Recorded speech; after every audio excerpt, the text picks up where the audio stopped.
세계화라는 말이 있었고요. 또 그 다음에는 세계화. 그죠? 혹시 여러분들 세계화, 국제화 차이를 아십니까? 저도 그 당시 잘 몰랐었어요. 그랬더니 어떤 분께서 아주 확실하게 가르쳐 주시더군요.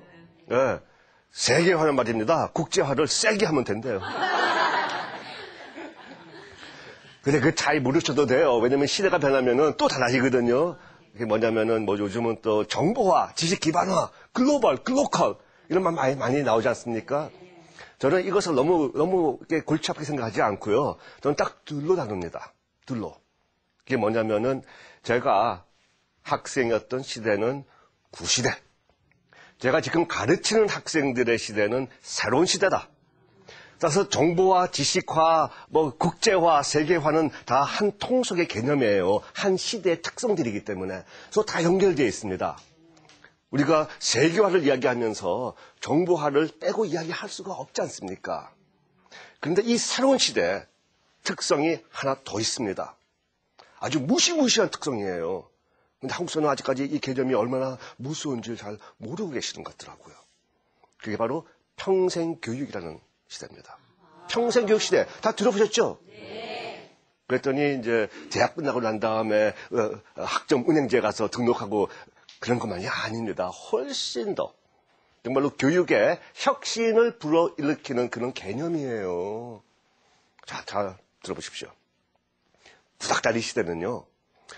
고3 때까지만 쫄하고 공부하면 한평생 먹고 살 수 있는 기반을 마련했던 시대입니다.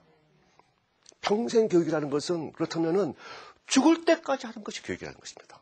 죽을 때까지. 근데 보세요.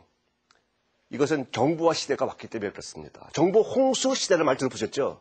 자고 일어나면은 새로운 정보와 지식이 넘쳐 흐르는 이 정보 홍수 시대에 고3 때까지 아무리 많이 배워본들 그게 무슨 소용이 있겠습니까? 그래서 평생 교육 시대다. 그죠? 사실 여러분들이 인터넷 들어가면은 여러분들이 알고 싶은 정보, 지식, 최첨단 마음껏 접할 수 있는 시대가 왔거든요. 그렇잖아요. 그러니까는 미리 공부해서 나중에 써먹는다. 이런 그런 시대는 지났습니다. 이제는요, 공부와 일이라는 것을 순차적인 개념으로 생각하면 안 되고요. 병행하는 것, 함께 하는 것. 그런 시대가 온 것이에요. 사실, 우리가 그 수능시험 문제, 아마 언제 마지막으로 풀어보셨습니까? 수능시험 문제를. 안 풀어보셨죠? 우리 초중고 학생들은 정말로 그런 문제 잘 풀려고 초중고 12년 내내 자기의 모든 것을 바치고 있는데 근데 수능시험 문제 한번 보십시오. 제가 지금 과학자로서 30년을 일을 했는데요. 아직까지 제가 수능시험 문제 제대로 푸는 거 별로 없어요. 몇 개 못 풀어요. 근데 더 중요한 사실은 수능시험을 잘 보기 위해서 알아야 하는 정보와 지식을 제가 지난 30년간 필요했던 적이 한 번도 없었어요. 그렇다면은 학생들이 무엇을 위해서 그 12년 동안 열심히 그런 문제를 수백만 번 풀겠습니까? 무엇을 위해서? 근데 결국 이제 그런 문제를 꼼꼼히 보시면은요, 일단 재미가 없어요. 그죠? 어렵기만 해요. 그리고 배워야 할 이유도 별로 없어 보여요.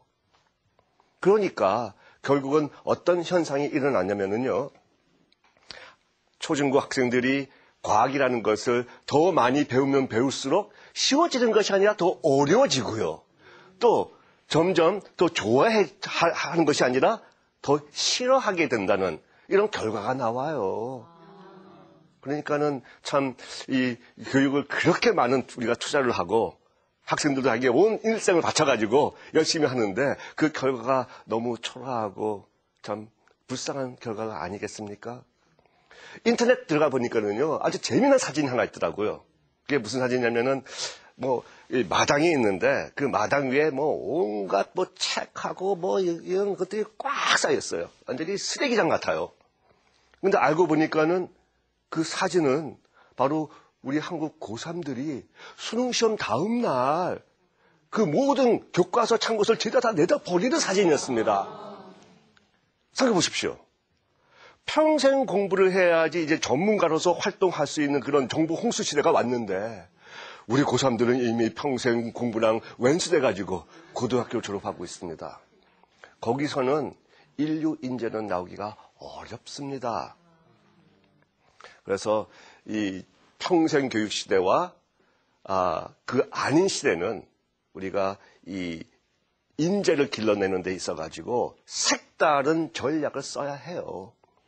근데 평생 교육 시대라는 것이 그저 추상적인 개념이 아닙니다. 이미 그런 시대가 왔다는 것을 입증할 수 있는 자료가 있습니다. 바로 노벨 물리학상 수상자들, 그들이 수상할 당시의 나이를 보면은 정말로 평생 교육 시대가 왔구나를 우리가 인지할 수가 있어요. 노벨 물리학상 수상자, 예를 들어서 아인슈타인, 천재죠. 혹시 아인슈타인이 몇 살 때 노벨 물리학상 받은지 혹시 아세요? 노벨상에는 관심이 없으세요? 40대 초반입니다. 더 젊은 30 받은 사람들, 30대. 큐리 부인은 30대 중반. 20대 받은 사람도 있어요. 그런데 20대, 30대, 40대, 소위 젊었을 때 받은 사람들의 연대를 보면은 다 옛날 사람들입니다.